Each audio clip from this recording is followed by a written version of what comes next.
وواحد اللي هو سمى رجاسة اللواء، ولاده 2 فنية عسكرية، واخوه كان محمود بن براسي رحمه الله عليه، كان مساعد عماد بيه عبد العزيز مدير عام، يعني شخصيات محترمه.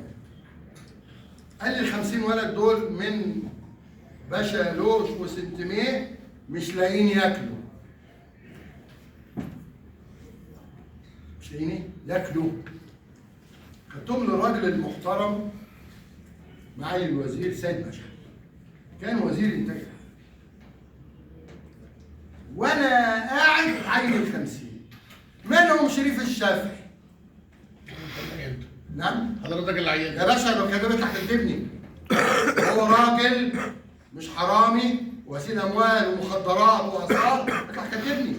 انا اللي معينه يا باشا، انا اللي معينه ب 1200 جنيه في الشهر.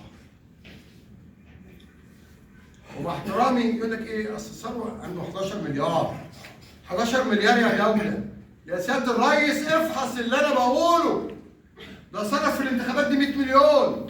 ده انا كل اللي عملتهم البانرين دول وبعدين جبتهم قلت لا اهو ينفع. حضرتك ما حطيتش دعايه في الدايره خالص. ولا صوره ولا اي حاجه. 11 مليار ده كله من 1200 جنيه. وصرف 100 مليون جنيه. 2019 استقال من الانتاج الحربي. مع احترامي لست والدته فوق دماغي. هقول انا امي مليونيره، لا امك سعديه بتاع الطعميه في البلد. بقول لك اهو مش عيب والله، فوق دماغي عشان ما تقولش ايه. لا ده امي. هتقول اصل بابي، لا بابي يا عم ابراهيم العايدي الجزمجي بتاع البلد. لا افحصوا اللي انا مع احترامي للجزمجي والطعميه فوق دماغي. انا بتكلم عن عيل منحرف. ادي البلاغ يا فندم.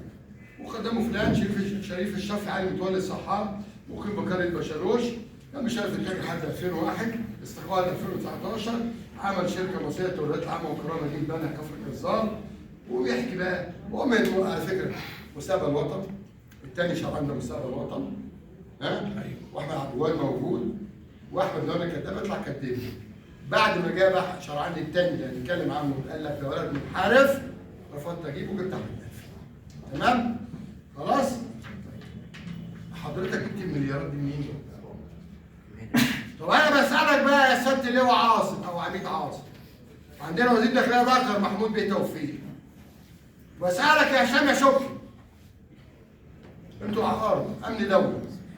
رمز وتشرف علينا في الامر سياده العميد عاصم.